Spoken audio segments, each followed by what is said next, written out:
this is Mackenzie. Hey, this is Owen. Don't forget to like our show and subscribe. This podcast is brought to you by the Love and Kindness Project Foundation.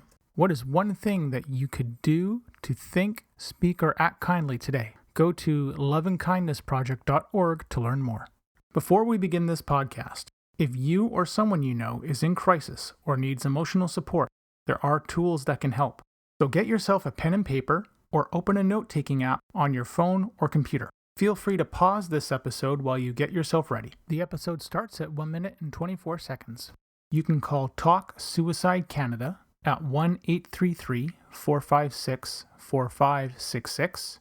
You can text 45645, which is coming in the fall of 2023. In Canada, you can also call 988, the Kids Help Phone at 1-800-668-6868. The Trans Lifeline in Canada is 1-877-330-6366. And in the United States, 1-877-565-8860. Or call 911.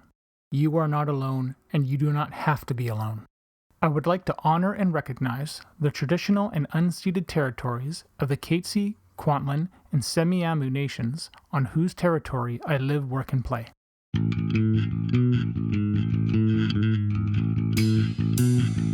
Welcome to We Are the ADHD Family podcast. This podcast is meant to chronicle our journey with ADHD, autism, and other discoveries along the way. I reach out to advocates, experts, individuals, and other families that want to raise their voices and empower those on their journey. My name is Mark Smeets, and I am passionate about removing barriers for others through creating connections and building on strengths and practical problem solving. I am married to Siobhan, a parent to 2 wonderful kids, and all of us have ADHD. I want you to feel like you have power and hope. And now, into the episode. What if the Hulk a car crashed into the Hulk and then went over the Hulk, and the Hulk get flattened by another car? A Hulk pancake. Welcome to a new episode of We Are the ADHD Family and the Advocateurs. My guest today is my friend Mark Graban, and we are going to talk about his journey with ADHD, but the theme of the episode is about avoiding a misdiagnosis. You hear about this more than you realize, but it doesn't seem like much is done about it. But a misdiagnosis is very real. In Mark's case, the jury is still out on whether he is ADHD, but his direction has turned to taking a look inward and how hard he's been on himself and being more kind and forgiving to what he's feeling. There are a few reasons why a misdiagnosis isn't talked about much. Number one, the stigma and the shame that ADHD is no big deal. Just take these meds and you'll be fine. But to anyone that knows, it's not the case. Number two, a lot of the symptoms overlap with other disabilities. And if you know what a Venn diagram is, that's what a lot of these disabilities are. Number three, there's a lack of proper training by doctors and psychologists. And number four, let's say you don't have ADHD. Now you're confused as to, what do I do now? What do I have? What am I? Anyways, as we go through this conversation, I hope you keep these points in mind. Mark's newest book, The Mistakes That Make Us, is out now, and you can find it on Amazon and other providers that are listed on his website, www.markgraban.com. I also highly recommend checking out his many podcasts. They are excellent. I also name drop a mutual friend of ours, Katie Anderson, who is also another author, and her latest book that she wrote with Isao Yoshino called Learning to Lead, Leading to Learn, which just won another award, is available at all major bookstores, and you can check out our website at kbjanderson.com. My guest today is my friend, Mark Graban. And Mark, could you please give the audience a little about you? Hi, Mark. Congratulations on launching and doing this podcast. And it's really happy to be here. And we've talked a lot, and now we just happen to be recording it and sharing it. I'll give a little background on what I do now. I've basically been what some people call a solopreneur for going on 13 years now. As an author, speaker, consultant, podcaster. what have you. I started a podcast originally in 2006, but the one that's maybe more relevant to some of the themes today is a podcast I started in late 2020 called My Favorite Mistake. And then I wrote and published a book that came out in the end of June on a similar theme called The Mistakes That Make Us, cultivating a culture of learning and innovation. So, with the podcast and the book and my work more broadly, I try to be one who celebrates the learning from mistakes. When do we try to prevent a mistake? But when they happen, what can and should leaders do to have an environment where people can really learn from their mistakes? So I do a lot of that work, independently, and I also have an affiliation and a part-time role and a small ownership stake in a software company called KaiNexus, which is a web-based platform that companies use to manage continuous improvement work. And KaiNexus turns out to be, as I wrote the book, rightfully so, one of the main characters in the book, if you will. It's not fiction, but to use that term. KaiNexus, as a company of 40 people that's been around for roughly 10 years, I think has a really solid culture of learning from mistakes and a culture of continuous improvement. And it's a software company. It's not Toyota. That's cool. And I mean, we should clarify our relationship and how that got started, because it's been really cool. When I got into process improvement back in just after 2016, 2017, I think it was, Mark was one of the people that sort of came to mind when I started to Google all these terms on LinkedIn or Google or what have you, and I began to follow him. But Mark's niche is or was healthcare. And it was the mistakes and the way that you can prevent making mistakes within healthcare and everything that was going on with our son and us being in, as a family, the hospital for so much. Of course, I'm completely going to, do this. And I began to use some of Mark's ideas. Which book was it? I can see the picture in my head and I can't say it. You mean hospitals? No, what I read Lean Hospitals, but it's the one after that with the chart that I was asking you about for sleep habits. Yeah, measures of success. That was Thank you. That chart, the chart that you went through in that book, I tried to adapt it to figure out where sleep was. And that was the first time that I started to ask him questions. And it was just like, okay. And we just continued the conversation from there. And I've learned so much from him. And it's nice to have yet another friend who's gone through a similar journey than us. Yeah. Yeah. So Mark's got an interesting journey, because was it a year ago now? Year and a bit? Year and a bit. 2022. Yeah. Which ironically is around the same time that my wife and I were making fun of myself and the possibility that I was ADHD as well. But Mark had sought out his own ADHD diagnosis, and now that's a whole other journey. So the theme of this podcast is going to be about avoiding a misdiagnosis. And women, for example, are 4 times more likely to be diagnosed with anxiety or depression before even considering ADHD. In my mind, that's a misdiagnosis, as is many other women. That's what my wife went through. And it's not a good thing. So I'd like, Mark, just maybe start with the story in the beginning, and we'll go from there. Yeah. Because it's funny that you mentioned that book, Measures of Success, which has kind of a roller coaster imagery on the front of that book. I mean, this has been a roller coaster the past 18 months, trying to figure out some things. For context, I'm turning 50 in October. I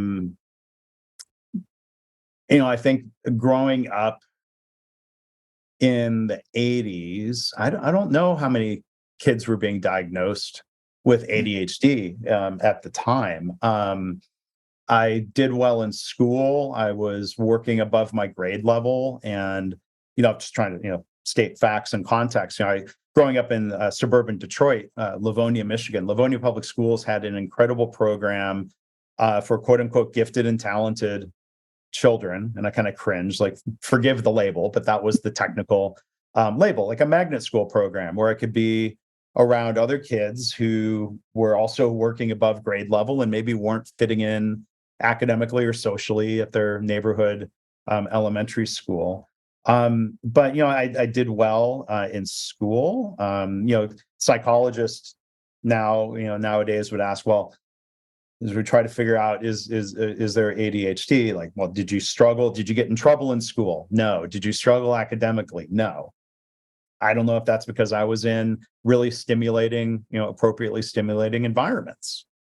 If I had been in my neighborhood elementary school, different circumstances, maybe things would have presented, differently. But I didn't have any of those life challenges that I know people with ADHD often struggle with. But like in my adult working life, I think maybe going back at least 25 years, I think of, attentiveness challenges, right? So we start talking about symptoms of like, okay, attentiveness.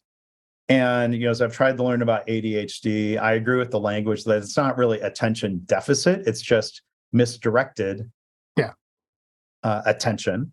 Yep. My attention is somewhere, on something, maybe not what it should be, right? And so, there have been times where, like, I've never lost a job because of it. I remember once on a consulting engagement, I did get pulled aside in chastising for a combination of not paying attention when one of the other consultants was teaching. But to me, that was partly a mechanism to prevent myself from jumping in too much, right? Because I want to be the instructor, not sitting there listening to a colleague instruct. But then, the impulse control of, well, I don't want to just sit here doing nothing. Yeah. So I'm going to be catching up on email. And we're in the prime. Remember in the one instance here, like my wife and I were in the process of moving and relocating. So I was having to help manage some of that. Maybe I didn't need to be doing it right then in that moment. But, I got kind of chewed out. You need to at least. What do you mean you're not supposed to multitask? Come on. Well, it wasn't multitasking. It was doing something different, right? And so there's always been this like attentiveness question. I remember once, I was unhappy in a job and I went through the EAP program and was talking to a counselor. And I don't remember this part of the conversation real vividly, but she did give me a copy of one of these really famous ADHD books, Driven to Driven Distraction. Yep. I don't think it was the follow-up, Driven from Distraction. I don't remember ever reading that book, which now start thinking like, well, maybe. And that was, and if I remember correctly, I think that was Ned Hallowell's book. Yes. Yes. Yeah. Oft-cited, oft-mentioned, especially like in this last 18 months, as I've tried educating myself about this, his name, comes up a lot. Oh yeah. But then here, I'll jump ahead to the trigger. We'll call it 18 months ago. I was doing some work as a subcontractor, consulting firm, and like I think I was making a mistake of whatever attention issues I have, the executive function issue. Like, we don't know the causes, but here's what's happening. Yeah. That I could just try to effort my way through that. That's a mistake. That I needed to just try harder. I think that's a mistake. And then I think this is, I know this is a really common thing. I would then shame myself and beat myself up for the attention issues, which doesn't help either. If anything, it makes it worse. And I get in my own head instead of just not paying attention. Now I'm obsessing about why am I not paying attention and why can't I pay attention? Yeah. But then there was an article, and maybe we can put a link to this in the show notes. There was an article about really the impulse control dimension of all of this, and the misdirected attention. Okay, we could call that. People do call that. Okay, that's an impulse control issue. If I have an idea and I want or need to work on it, instead of jotting it down to work on later, my impulse said, well, I want to work on that now. Yeah. That's the most interesting thing to me in the moment. I'm going to jump and do that thing. So that it seems that sounds like a very ADHD type behavior. And the world's going to burn down if you don't do it. Yeah, right. But this article, here's the headline: ADHD and an unusual sense of fairness. Yeah. And it said here, people with ADHD have, and I'm reading about ADHD, and we're still trying to figure out a question of causes for these executive function issues. Like, I was getting triggered and upset by certain things in this consulting group environment, and I've done this earlier in my career of realizing I should not be writing this email the way I'm wording it and phrasing it. I should not click send, but I do anyway. And I see you laughing and smiling. You recognize that? Because I recognize that, because I will write most of my emails in Microsoft Word before I write them in Outlook or whatever mail program I'm in. And because I will do the same thing, because I will edit and re-edit and make smaller and smaller and change the wording around so I'm not rambling too much. But also, if it's something that's contentious, I mean, back in my logistics career, I had to do that plenty, where service failure happened, and you're not going to sit there and call the person a blankety blank blank blank. You're going to be much more political about it. Right, but I was popping off, if you will. Yeah. And I wasn't getting fired, but it was damaging some workplace relationships. I've now, trying to recognize and be more mindful of things like that. I can think of times in more recent months where I kind of recognize that kind of like highly activated state of being. And realizing that is not a good state of mind to do anything other than maybe write a first draft. And I like your tactic of write it in Microsoft Word. If you're writing an email, do not put in the email address of the person you think you're going to send it to into you. Leave it blank. Leave it blank until you are, because there's too many ways you might make the mistake of accidentally clicking send. But so there was this impulse control around popping off, getting upset in ways that were not helpful. And this article, and I think about, well, what are the situations? Like, I'm not getting angry all the time or popping off all the time, but there were certain things really kind of back to the issue of, like, are people, myself or others, being treated fairly? And if I sense they're not being treated fairly, that's highly upsetting. I have low tolerance for that, as this article is explaining. And so, there's the type of thing where I realized, okay, ADHD, and as I'm trying to educate myself, it's not just about attentiveness. No. There are these same questions around impulse control, around what I'm thinking about, what I'm doing, how I'm reacting to things. I'm like, what? I was going to reach out through EAP program, which at least in the US is, one pathway of, like, okay, workplace supported help. And I'd reached out and ended up with a counselor. Now, I kind of went in, this is the process improvement question, with a bit of a root cause in mind. I think I have ADHD. Yeah. But, to be fair, the counselor, there were many discussions of talking through what's going on. And we did, he had me fill out an assessment. And his professional opinion, in working with a lot of ADHD patients, was you have he described like mild to medium, case of ADHD, for what those terms might be worth. But it was upsetting enough to me. I'm like, I'm ready to explore treatment. Yeah. And his position was, you might want and need more counseling, but counseling alone doesn't work. Medication works, and you might still need counseling. And so, then I ended up talking to a physician who tried prescribing Adderall, supply chain challenges being what they were. This is before there were headlines about it. They said Ritalin would be a fine substitute to try. And I'll kind of pause the story at that point. So it was about July of 2020 where I had a diagnosis. I was trying to educate myself and not relying on, I wasn't expecting medication to be a cure-all, but I started taking medication. And what was interesting, I think, because with your timing, Wait, you stopped taking it? Or started taking it? I started taking it in Started July taking it. 2020. Okay. Well, there's a later part of the story we'll get to. Yeah. I think because it was around that, I think that was around the same time that I began to, no, actually, you're ahead of me by a year now that I think about it. Yeah, Mhm. no, you're ahead of me. You're ahead of me by a year on that one. Because I didn't know any of this until at some point in the past 12 months. You sent me, I think it was you sent me the message and you told me what had happened. And I was like, what? Like my mind was blown all of a sudden.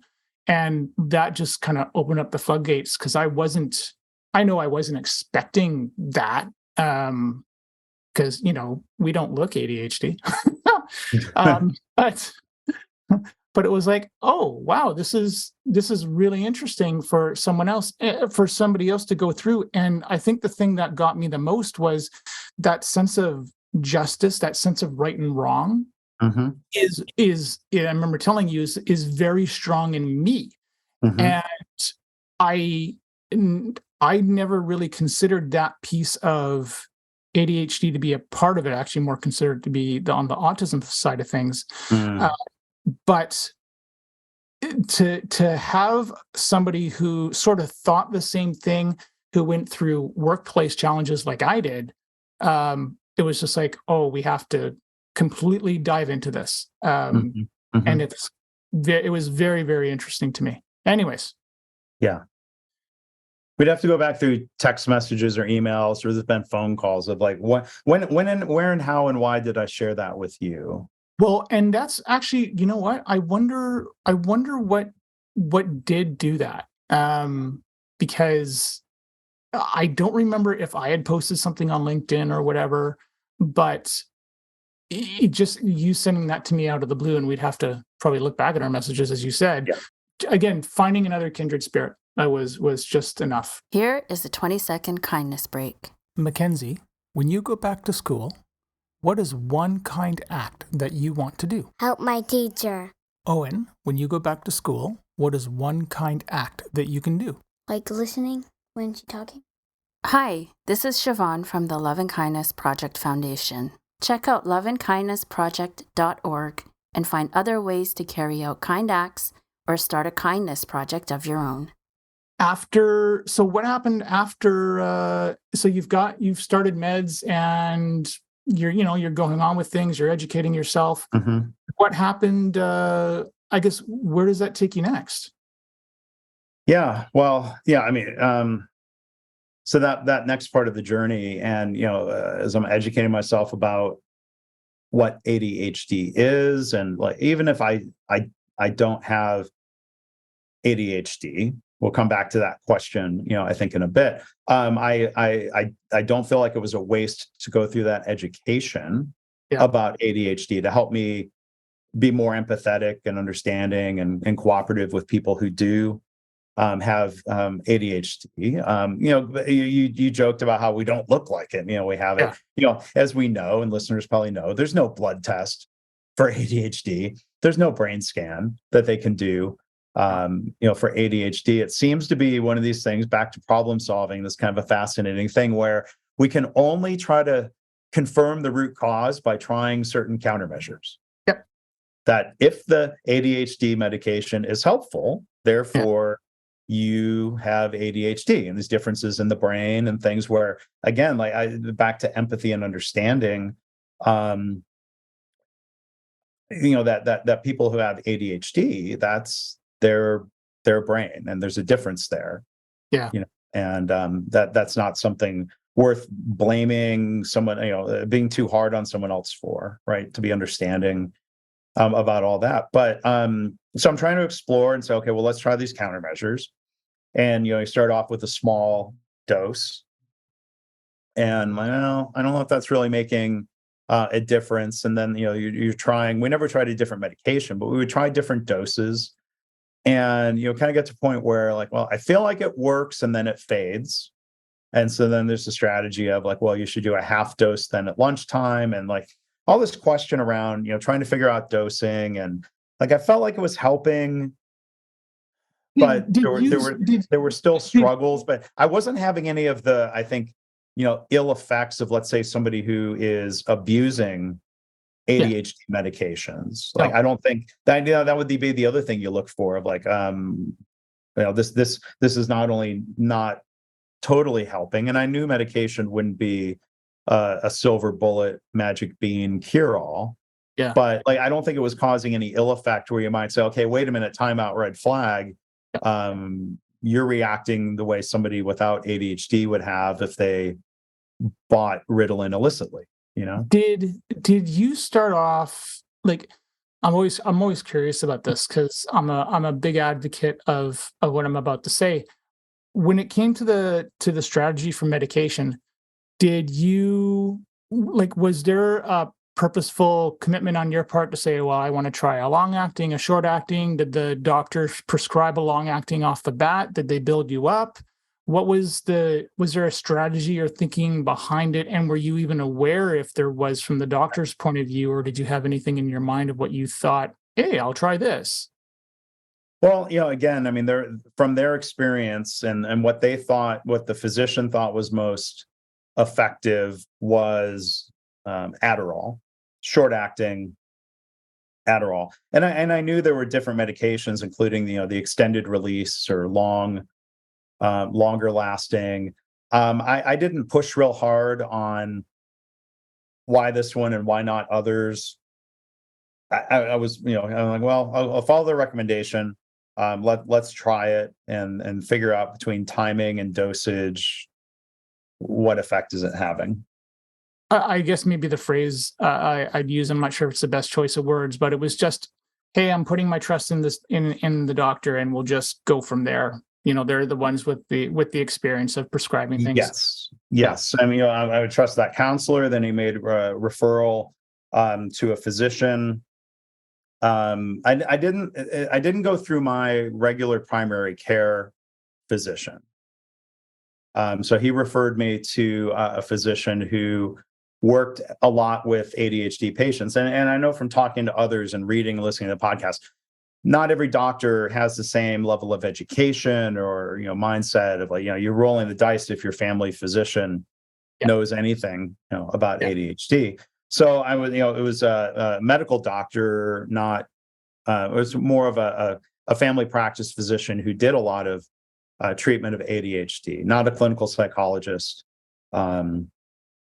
But from their own assessments, I thought, well, I trust your judgment. I'm willing to try something, and let's see if it has a good effect. And again, it was in this middle range of, it's not like it was useless, and there Yeah. was some effect, but then trying to figure out like how much.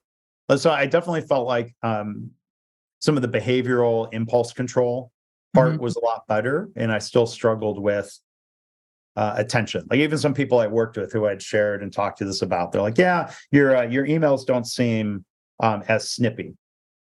Oh, Or okay. I don't remember getting a snippy sounding email to you in a while. And look, there are times when I probably know I'm being snippy, and then there might be unintentional snippiness. But like, is this ADHD? Is this lack of social graces at times? I don't, but I felt like it was kind of helping, but not really. I was still taking medication. We were, upping doses. We never did try a different medication. And again, there's supply chain challenges.